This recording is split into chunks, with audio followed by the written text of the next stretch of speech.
Pessoal, bom dia. A gente está aqui fazendo hoje a disciplina de Memória e Diferença. A gente está contando hoje com a presença do professor Bruno Brulon. Ele é professor do programa de pós-graduação em Museologia da Unirio, certo? E ele vem falar um pouquinho para a gente do Foucault, mas basicamente sobre um conceito do Foucault que foi formulado um pouquinho antes dele morrer, nos dois últimos livros dele, publicados os dois praticamente juntos e um pouquinho antes do falecimento dele.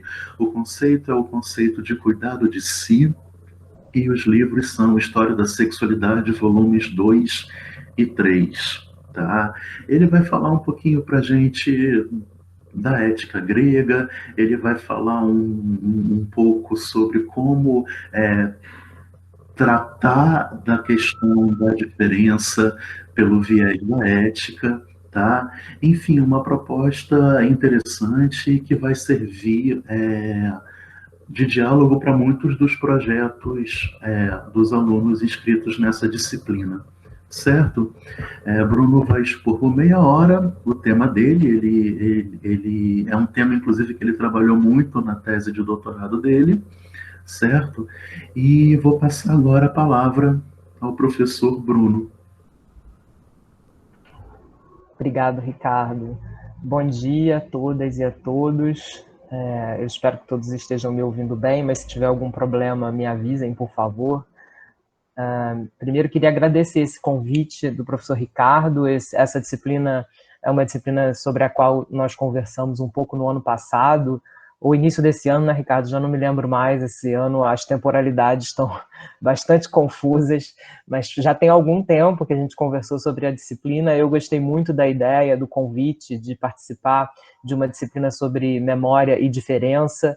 É um tema, obviamente, muito caro para mim também, e caro para a museologia de forma geral, né? É importante dizer, em primeiro lugar, que eu venho da museologia, como eu já disse, eu sou professor do curso tanto da graduação quanto da pós-graduação. Eu sou formado em museologia, mas tenho uma formação também em história, né? Então, o meu contato com Foucault tem muito a ver com essa formação em história. Também utilizei muito Foucault na minha dissertação de mestrado, trabalhando museus, né? Os museus como instituições que também são instituições disciplinares em muitos sentidos. Então, Foucault é uma referência para a gente na museologia, mas principalmente no âmbito da sexualidade. Eu tenho trabalhado com Foucault para discutir o desenvolvimento de alguns conceitos e de regimes disciplinares, normativos, no âmbito da história contemporânea.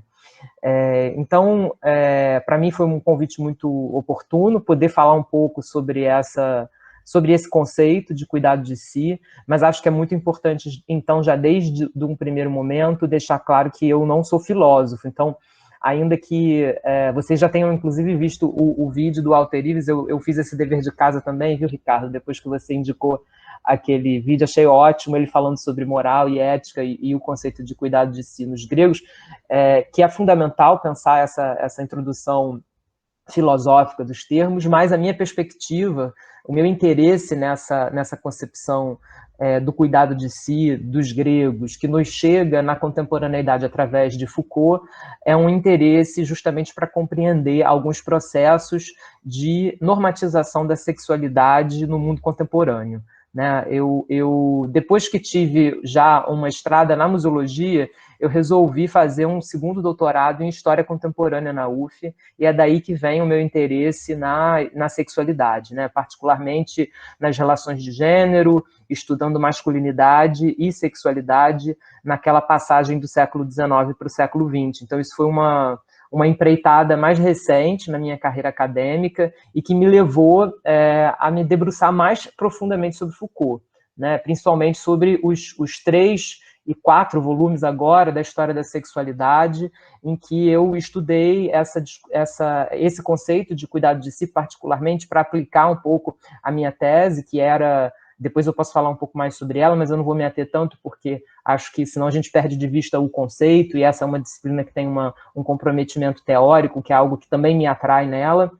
Mas, enfim, só para localizar vocês, a minha tese de doutorado foi uma biografia justamente de um personagem da história brasileira que não se enquadrava nos padrões e que teve que encontrar um meio de existir socialmente como alguém diferente, né? Então, pensar a diferença do ponto de vista dos sujeitos e nas trajetórias individuais foi algo que foi fundamental para o desenvolvimento desse trabalho.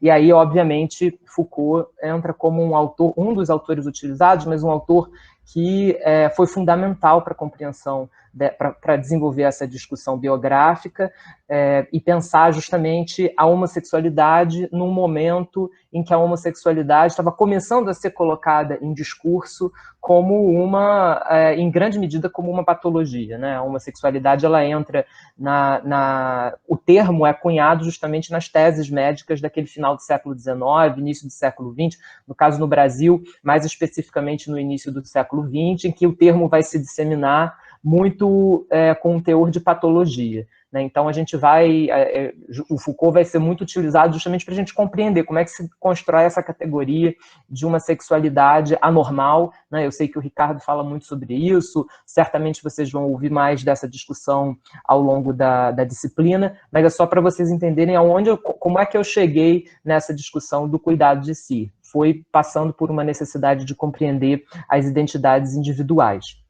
Então, bom, eu queria começar e eu vou tentar me ater ao tempo, sabendo que é um conceito bastante complexo, que talvez há vários pontos que eu elenquei que a gente pode retomar na discussão, e aí, Ricardo, pode ficar muito à vontade de me cortar se eu passar do tempo, tá bom? Não tem problema, não. Mas, enfim, como o professor Ricardo já falou, o termo cuidado de si, a noção de cuidado de si é explorada por Foucault nos 2 últimos livros que ele publica antes de morrer, né, a História da Sexualidade 2 e 3, que são publicações tardias na carreira dele, né, ele vai escrever a História da Sexualidade 1 muito antes, e aí depois passa um bom tempo, ele desenvolve uma série de outros trabalhos até retomar essa discussão da sexualidade a partir dos gregos, né, que é esse o viés desses 2 volumes. E eu particularmente, para essa discussão de hoje, trouxe algumas referências do História da Sexualidade 3, é o livro que, obviamente, ele vai falar mais desse conceito, e foi onde eu retomei alguns pontos para a gente discutir hoje. Também utilizei um pouco a hermenêutica do sujeito, que é um livro que ele vai retomar, discutir, foi um curso que ele deu no Collège de France, que ele vai retomar esse conceito em outros âmbitos. E, mais recentemente, enquanto eu ainda estava finalizando a tese, eu trabalhei com o História da Sexualidade 4, que é onde ele vai também discutir um pouco esse conceito, não exclusivamente esse conceito, mas ele vai mostrar como é que na pastoral cristã o conceito de cuidado de si vai ser reapropriado e uma série de elementos para normatizar a sexualidade dentro da lógica cristã vão se inspirar um pouco na ideia grega de cuidado de si e transformar também esse conceito numa forma de normatizar os indivíduos. Bom, então, eu particularmente acho, né, como ponto de partida, gostaria de propor que a gente pensasse esse conceito como um conceito que permite pensar identidade e diferença, né, dentro desse guarda-chuva amplo de pensar a identidade na modernidade e na contemporaneidade, que é o propósito do curso, mas eu entendo que o cuidado de si, ele nos permite pensar a complexidade das identidades individuais. Né? Eu acho que isso é o que há de mais interessante e o que mais me chamou a atenção nesse conceito na obra de Foucault, porque Foucault tem uma obra obviamente muito vasta, como vocês sabem, e muito diversificada, né, com muitas temáticas diferentes. Ele é um autor que não se ateve a uma temática única. Isso eu acho particularmente interessante na obra dele, e rico, mas em grande parte da obra dele, ele tinha uma leitura um pouco estrutural da sociedade e dos regimes normativos. Né? O cuidado de si é o momento em que muitos críticos de Foucault vão considerar que é o momento em que ele vai tentar se debruçar mais sobre o indivíduo, e mesmo assim dentro de uma perspectiva, né, que se considerou pós-estrutural. Mas eu tenho uma série de questões sobre esse conceito. Eu também queria deixar claro aqui que essa não é uma aula expositiva sobre o que é o cuidado de si, mas colocando questões também para a gente pensar como discutir esse conceito criticamente e aplicá-lo nos nossos trabalhos, porque na minha tese, a minha tese ela não é uma tese Foucaultiana completamente, ela é uma tese que aponta questões em Foucault, até porque é uma tese de microhistória, usando um autor pós-estruturalista. Então, havia, desde o princípio, uma dificuldade metodológica de como relacionar o indivíduo na estrutura, né? E quando a gente pensa em indivíduos que têm identidades não normativas, essa é uma questão metodológica. Imagino que muitos de vocês talvez tenham essa questão metodológica nos projetos de pesquisa. Para mim, essa foi uma questão principal. Então, o Foucault ele foi usado com crítica. E uma das minhas questões para pensar o cuidado de si é em que medida ele funciona realmente como uma forma de dar liberdade ao sujeito, uma ética da liberdade, como foi colocada pelo Alter no vídeo que nós assistimos, ou também em que medida ele serve para normatizar as diferenças individuais, né? E para proporcionar uma forma de autorregulação em que os próprios sujeitos se submetem à sua autorregulação, né? Então, nesse sentido, em primeira medida, eu acho que vale a gente considerar que o cuidado de si, ele nos permite pensar, e eu acho que aí é uma vertente mais positiva do conceito, né? Ele permite pensar no campo das identidades o fato de que dentro de um grupo identitário, na sua diferença, há múltiplas diferenças e identidades moldadas por esses próprios sujeitos no processo que eu considero um processo, quando a gente fala em identidade e em relações sociais, né, na constituição das identidades por meio de relações sociais, eu considero que a identidade ela vai se formar sempre por um processo de negociação constante das diferenças e das escolhas em relação àquilo que a sociedade espera que as pessoas sejam, né? Então, de modo geral, nós estamos todos, o tempo todo, negociando e renegociando aquilo que a gente comunica como a verdade de si, né? Que para Foucault seria a verdade de si. Ou seja, dentro dessa perspectiva, o cuidado de si ele vai ser um conceito que permite pensar os processos de singularização dos sujeitos dentro de uma sociedade dada. Então, nessa medida, ele é muito interessante, porque ele permite justamente a gente dar conta de que a identidade ela é múltipla, em primeiro lugar.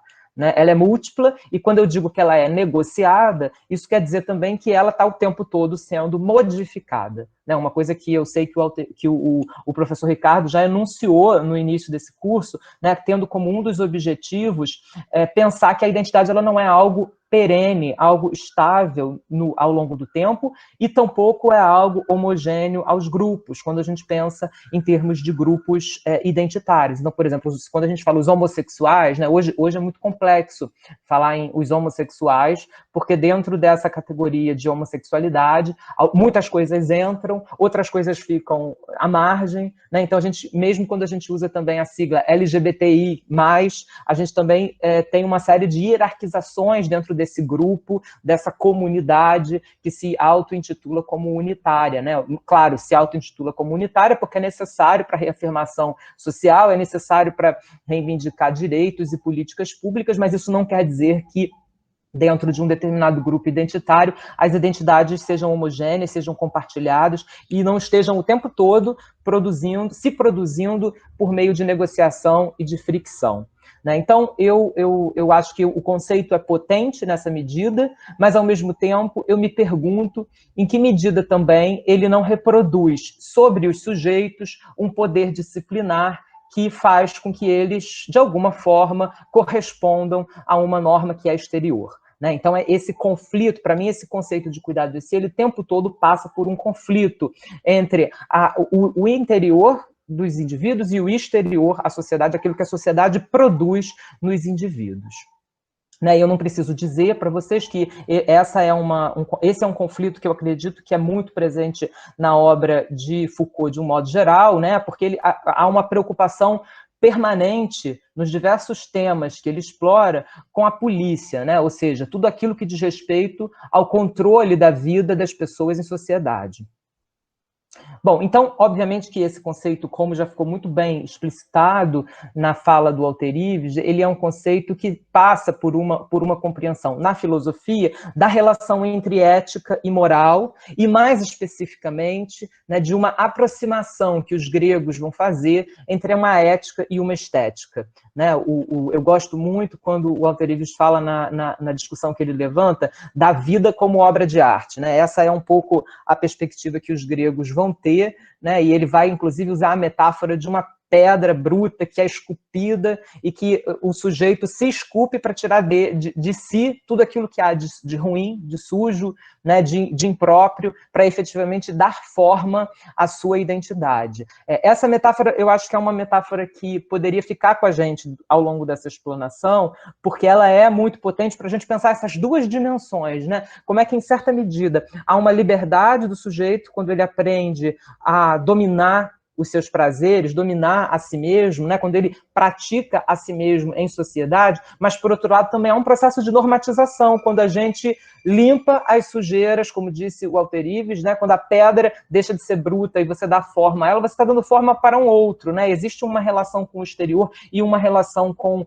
uma subjetivação da verdade que ela faz parte do sujeito, mas, ao mesmo tempo, ela está sendo negociada socialmente. Então, eu acho que nesse sentido, quando a gente pensa o cuidado de si como uma forma de resistência às normas, ou como uma forma de dar sentido a elas por meio das práticas de si, né, é também preciso considerar que o cuidado de si é uma maneira de materializar as normas nos comportamentos individuais, né, e esse é um ponto que eu particularmente gostaria de me debruçar sobre esse conceito. Ou seja, né, o que eu quero dizer com isso? Quer dizer que singularizar, né, o indivíduo, quando vai se singularizar no processo de estilizar os seus prazeres, isso também significa um processo de moldar o prazer e logo de normatizar o prazer. Eu vou tentar explorar esse ponto mais à frente.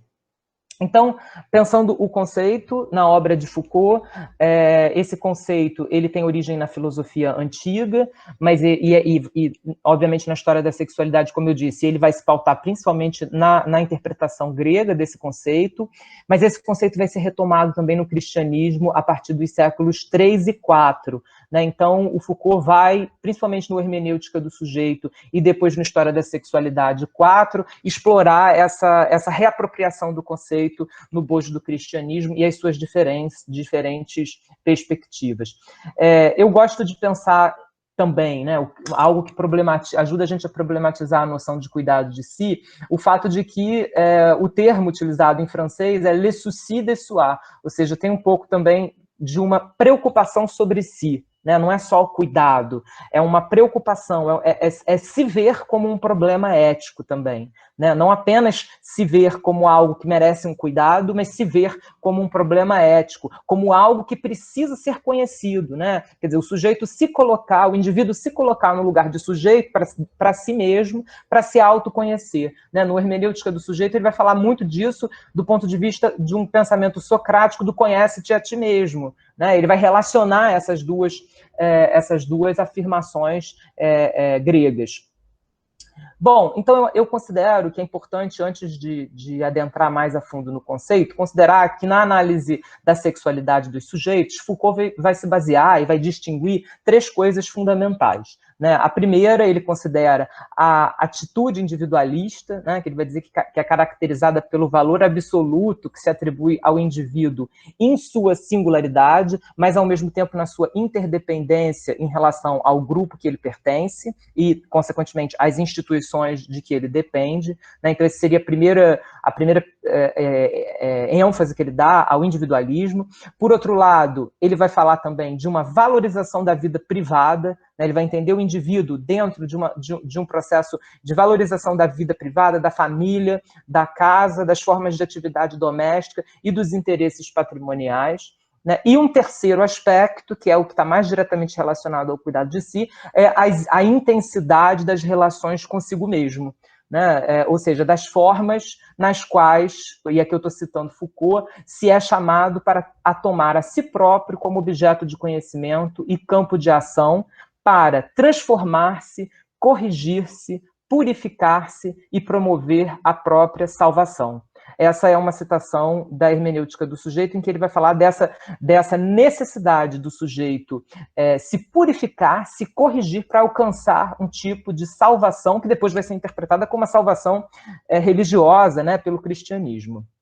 A salvação de alguém que abdica de alguma coisa em si mesmo para alcançar um nível superior. Então, aí vem a importância de lembrar que o cuidado de si tem uma finalidade para a sociedade. Né? Quando se assume uma prática de si, está se buscando chegar a algum lugar. Né? Existe uma finalidade. Então, como observa Foucault, a partir dos antigos, e a gente vai fazer alguns paralelos com a nossa contemporaneidade, esse cuidado de si funciona como um preceito segundo o qual, para ele, para os gregos, convém ocupar-se consigo mesmo, visando o domínio de si pelo bem comum. Então, como eu vinha dizendo, há uma finalidade que é dominar a si mesmo para contribuir para o bem comum, para se viver em sociedade, ou, como diriam os gregos, para viver na cidade. Então, as técnicas do cuidado de si permitem aos indivíduos atuarem sobre si mesmos como resistência ao mal que lhes é interior, visando, então, considerando que esse mal existe internamente aos indivíduos, o cuidado de si visa expulsá-lo, expurgá-lo e dominá-lo para que eles alcancem, por meio de uma correção auto-infligida, a libertação da alma. Então, aqui a relação entre uma liberdade relativa dos sujeitos e a libertação da alma, por outro lado, que vai ser interpretada assim, dessa forma, nesses termos, pelo cristianismo depois. Então, eu vou ressaltar alguns elementos, eu poderia ressaltar outros, mas pela questão também do tempo que a gente tem, eu vou ressaltar alguns elementos desse conceito que são explorados na obra do Foucault e que eu acho que podem ser pontos interessantes para a nossa discussão posterior. O primeiro deles, a relação entre sujeito e sociedade.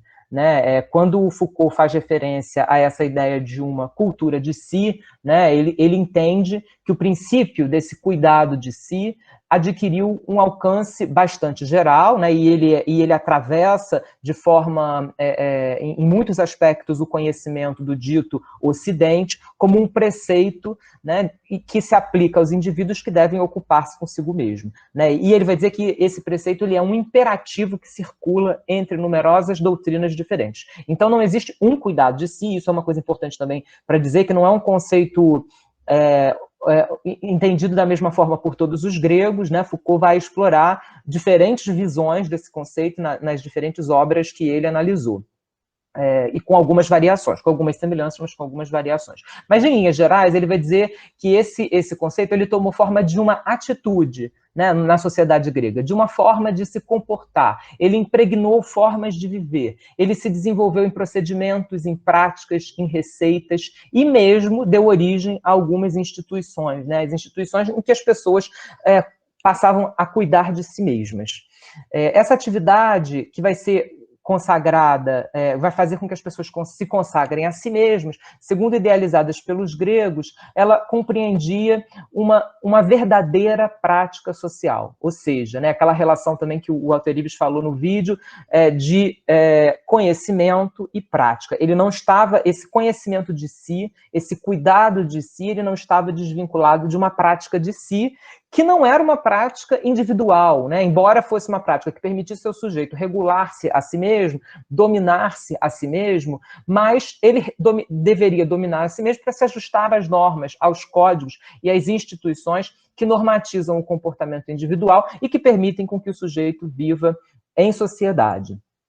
Então, essa relação de sujeito e sociedade, ela é fundamental para a gente compreender o conceito de cuidado de si. Uma outra relação importante é a relação entre patos e etos. Na tradição grega, o cuidado de si está muito ligado com essa estreita relação com o pensamento e a prática médica. E aí o Foucault, em vários momentos, tanto do História da Sexualidade 2 quanto 3, ele vai chamar a atenção para esse lugar do patos como o termo que se aplica tanto à paixão como à doença física, à perturbação do corpo ou a um movimento involuntário da alma que deve ser curado justamente através de um domínio dos prazeres. Então, o patos está ali o tempo todo para ser dominado, para que o sujeito possa alcançar uma temperança, que é um outro conceito que Foucault vai explorar nos gregos, ou seja, um domínio de si que permite uma moderação. Ou seja, ele vai saber até onde ele pode ir nos seus prazeres e ele vai saber dominar esses prazeres para poder viver em sociedade, na medida em que ele conhece os seus próprios prazeres e os seus próprios limites. Então, a partir desse conceito comum, para Foucault, vai ser possível construir uma grade de análise válida para os males do corpo e os males da alma. Por isso que esse conceito depois vai perpassar a religiosidade cristã. Um aspecto que é importante a gente valorizar nessa discussão também é o do casamento como um padrão de conduta. Eu acho que quando Foucault fala do casamento para os gregos, né, ele vai, de certa forma, explicar como é que esse conceito ele é aplicado na prática, né? Ou melhor, como é que ele é praticado pelas pessoas no seio da família, que obviamente não se chamava de tradicional, mas a gente pode chamar hoje de família tradicional, porque é onde o conceito é aceito, né? Onde as práticas dos prazeres e o cuidado de si é colocado de forma aceita e institucionalizada, né? O Foucault vai classificar o casamento nos gregos como uma instituição útil para a família e logo para o controle do Estado, né? Ou seja, ele se baseava numa existência compartilhada, considerando o vínculo pessoal e aquilo que ele vai chamar de uma disposição de interdependência dos parceiros. E aqui, quando a gente está falando em parceiros, obviamente, homem e mulher, que são as duas personagens, os dois arquétipos fundamentais para esse casamento, para essa instituição funcionar na medida de uma complementariedade. Foucault vai dizer que o casamento ele é todo baseado numa complementariedade que vai ser estabelecida a partir de uma reflexão moral sobre a boa conduta, né? Então, o objetivo do casamento era definir a maneira pela qual o homem poderá constituir-se enquanto sujeito moral na relação de conjugalidade, e ele vai instaurar nos gregos a arte de governar a si próprio como um valor político determinante, que envolve a maneira pela qual os homens devem saber dominar as suas paixões. Então, nesse casamento, em contraposição ao patos de que a gente falava antes, né, o Foucault vai chamar a atenção para um ethos, né, ou seja, o dever que qualquer um que quer se autogovernar precisa ter. Né, ou seja, para governar os seus desejos, o casamento é uma instituição viável, né, é possível alcançar esse governo de si por meio do governo da família. Então, para que esse governo da família seja alcançado, um dos objetivos, um dos meios para isso é a dominação da própria sexualidade, né? Ou seja, a partir de um discurso de verdade para consigo mesmo. O que eu acho que é interessante a gente pensar nessa ideia do casamento, em primeiro lugar, é que Foucault vai pensar o casamento, a partir dos gregos, como uma das formas de estilizar o prazer, né, como uma das formas de se ter um prazer legítimo. Mas ele vai dizer que para os gregos ela não era a única, né? Então ele vai falar da relação, por exemplo, dos homens gregos com os rapazes, como uma outra forma de prazer que vai passar por um amor da ordem superior. Né? Ou seja, é possível conhecer esse amor, mas ele também precisa ser domado para que se tenha uma temperança que é, nas palavras dos gregos, o efeito de Eros. Né? E aí, nesse sentido, eu acho que é importante a gente também perceber um conceito que Foucault vai trabalhar na obra dele, de que, para além de uma ética e de uma estética, os gregos também vão prever uma erótica, ou seja, como um regime dos prazeres baseados no domínio de si e na contenção do desejo. Essa erótica ela é fundamental para a gente compreender como é que, por exemplo, os gregos concebiam esse amor pelos rapazes, né? E não só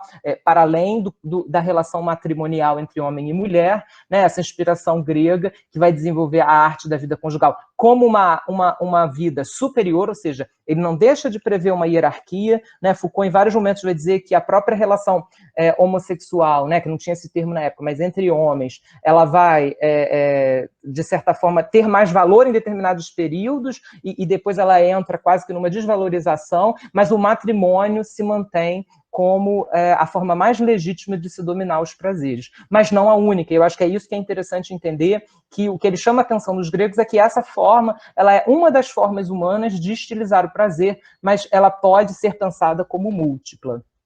Então, eu acho que essa relação entre amor e família, ela é fundamental para a gente compreender o cuidado de si e depois compreender as suas diferentes apropriações. Aqui eu já avanço para as nossas diferentes apropriações do conceito ao longo do tempo, principalmente na pastoral cristã, que Foucault também vai explorar bastante. Então, para ele, as diferentes formas de moral que regulam a atividade sexual definem as diferentes modalidades da relação consigo. Isso para a gente é interessante, porque isso permite pensar que a identidade ela não é uma única identidade, que a gente está o tempo todo experimentando novas relações com a gente mesmo.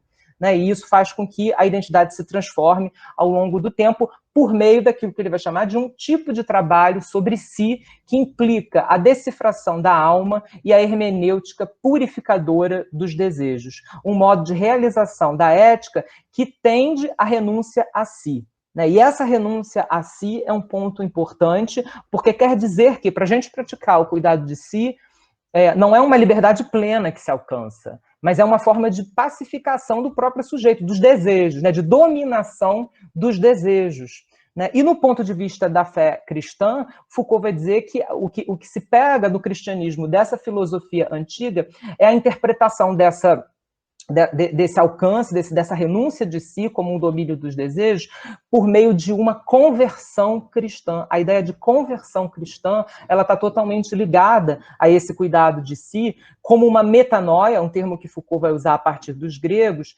que teria que entende que o sujeito, o indivíduo, teria que, no seu âmbito individual, ser submetido a um conjunto de técnicas regradas, dispensiosas e sacrificiais que polarizam a vida ao organizarem toda uma hierarquia de valores, né, que faz com que o indivíduo possa se converter para sobreviver a si mesmo. E aí Foucault vai falar de uma economia dos fluxos do prazer. Né, aquilo que a gente falava lá em cima como uma erótica, né, do ponto de vista dos gregos, aqui no cristianismo vai se converter numa economia dos fluxos do prazer no sujeito que se coloca em um estado de constante vigilância em relação ao próprio corpo. Então esse cuidado de si ele vai sendo levado para um outro sentido, muito mais do domínio do que da liberdade. Né, muito mais do domínio de si mesmo, no sentido de uma normatização, do que de uma liberdade. Um exemplo que Foucault usa em vários momentos da obra dele é o exemplo da masturbação nos lares do século XIX. Né, ele vai, em vários momentos, se referir a isso como que a medicalização da sexualidade, né, e particularmente da masturbação, fez com que os lares se tornassem um espaço de constante vigília, né, dos pais em relação aos filhos, primeiro, depois dos filhos em relação a si mesmos, quando introjetam essa proibição, né, da masturbação, que vai ser uma característica dos lares do século XIX. Né? Então, isso mostra como que o cuidado de si ele vai caminhando, na nossa história mais recente, por um processo de controle exacerbado dos desejos. Né? E aí, um dado ainda da pastoral cristã, que eu acho que é muito interessante da gente pensar, é que nesse processo de definição dessa conversão, ele também esse processo ele vai se basear numa separação que não existia antes no cuidado de si dos gregos. Né? A pastoral cristã, como Foucault vai demonstrar, ela vai dissociar prazer e desejo. Né, que é um dos aspectos fundamentais da ética da carne e da concepção da sexualidade, segundo a moral cristã. Essa dissociação ela vai se caracterizar como uma desvalorização moral do prazer pela pastoral cristã, que não se recorra à voluptuosidade como fim de prática sexual. Ou seja, ela que se traduz numa dificuldade em atribuir um lugar ao prazer na concepção da sexualidade, o que é característico da nossa sociedade, até hoje muito marcada por influência do cristianismo. Bom, então, para concluir, o meu objetivo, trazendo esses conceitos todos de forma rápida, eu sei que é muita coisa e a gente precisa depois aprofundar com mais calma no debate, mas eu queria trazer essa reflexão para explorar o cuidado de si como um conceito que nos permite compreender essa complexidade da noção de sexualidade em Foucault. Nós já sabemos que o Foucault pensa a sexualidade como discurso, ou seja, pelo viés da cultura e não da natureza, e o cuidado de si, então, ele pode ser visto como uma das formas de dar sentido a essa sexualidade, de tornar o sexo compreensível ou dizível na sociedade. E esse foi o sentido do termo nos gregos e ainda é o sentido da gente pensar até hoje como é que as identidades elas precisam se traduzir culturalmente para serem apresentadas na sociedade. Né? Então, se a gente pensar como exemplo E eu trago esse exemplo porque é um exemplo que eu explorei mais para aplicar esse conceito da diferença homossexual, ou seja, aquilo que faz da homossexualidade abjeta ao longo do tempo, né, e nas diferentes sociedades. Nós percebemos que os modos em que os homossexuais negociaram a sua identidade levou a uma aceitação relativa da sua sexualidade no mundo contemporâneo. E é nesse sentido que eu digo que esse cuidado de si, ele não leva a uma liberdade, mas a uma liberdade relativa, né, em que a pessoa acaba ficando presa aos seus próprios modos, às suas próprias práticas de censura consigo mesmo. Né? Então, por exemplo, eu acho que isso fica muito claro quando a gente observa o desenvolvimento do que se entende por homossexualidade ao longo do tempo. Né? Na Grécia, por exemplo, a homossexualidade poderia ser vista, naquele sentido que nós já explicitamos aqui, como uma forma de prática de si aceita, né, que se expressava como um amor de outra ordem, né, ou que já se apresentava como um modo de regulação das almas e dos corpos para os gregos. Né? Mas a gente também não pode deixar de ver a sexualidade em Foucault como uma forma, nos gregos interpretados por Foucault, como um privilégio masculino também. E aí a gente já relativiza um pouco essa ideia de liberdade. Porque, por exemplo, ele vai dizer, no cuidado de si, que a mulher homossexual é vista como anormal. Né? Em determinado momento ele vai dizer que ainda que os homens pudessem praticar a penetração com outros homens, né, era permissivo que os homens pudessem desempenhar esse papel, para as mulheres isso era completamente impensado, né? Era equivalente ao sexo com animais. Ele vai falar isso a partir, se eu não me engano, de Plutarco, mas não tenho certeza, depois a gente pode ver aqui no livro. Mas aí, se a gente pensar o avançar da sexualidade e pensar como ela é colocada em discurso no século XIX, né, como uma série de dispositivos de controle da sexualidade que estavam sendo desenvolvidos nessa época, o homossexual começa a se tornar uma identidade, mas uma identidade que passa por uma patologia, né? E, consequentemente, aquela ideia de que há a necessidade de se apresentar socialmente, se livrando da sua sujeira, se moldando para entrar numa sociedade, para muitas pessoas, para a grande maioria das pessoas, significa justamente reprimir a sua homossexualidade, ou tratá-la como uma doença. Né? E aí, se nós avançarmos ainda mais no tempo, chegando hoje, por outro lado, muitos de nós poderíamos dizer que os homossexuais foram aceitos na sociedade contemporânea, né? Que sua identidade negociada já não é mais vista como anormal.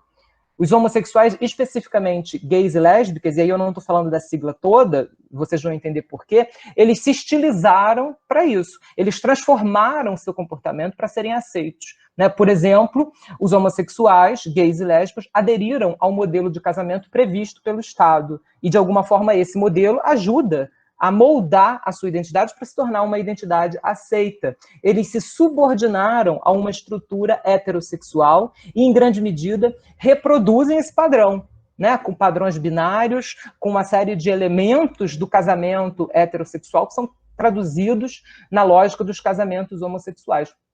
Mas as mesmas regras de aceitação, elas não valem, por exemplo, para pessoas que não seguem o padrão binário, para todas aquelas pessoas que não seguem o padrão binário e que estão dentro dessa sigla ampla, desse conjunto identitário amplo e múltiplo do LGBTI+, que nós conhecemos. Então, nós poderíamos perguntar, onde estão reconhecidos em nossa sociedade as pessoas trans ou os invertidos? Né? Qual é o cuidado de si que permite a salvação de todas essas minorias para a sociedade atual? Né? E aí eu terminaria trazendo algumas perguntas que eu acho que eu fiquei pensando a partir do conceito de si, a partir da proposta desse curso, e de um trabalho que eu desenvolvo atualmente na museologia, criando um centro de memória LGBT, junto com uma ONG, né, nós temos discutido muito qual é esse lugar da minoria e esse processo de aceitação. E aí eu acho que o conceito de si, ele cabe muito bem para a gente pensar, por exemplo, a gente se perguntar se para essas minorias o cuidado de si não poderia ser visto também como uma forma